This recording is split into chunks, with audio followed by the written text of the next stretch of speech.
Closed-loop calibration. HD Apeiron 42 includes closed-loop calibration, or CLC. By making a unique CLC media profile, you ensure a perfect match between the scanner and a large format printer.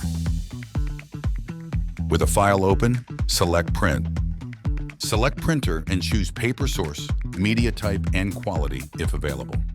Enable CLC and tap the Create Media Profile button. Print the color test print and tap the Move Table button. Follow the instructions in the software guide, making sure that the color sheet lays absolutely flat on the scanner table, with no wrinkles or wavy edges. You can create media profiles for every printer, paper, and quality combination that you need.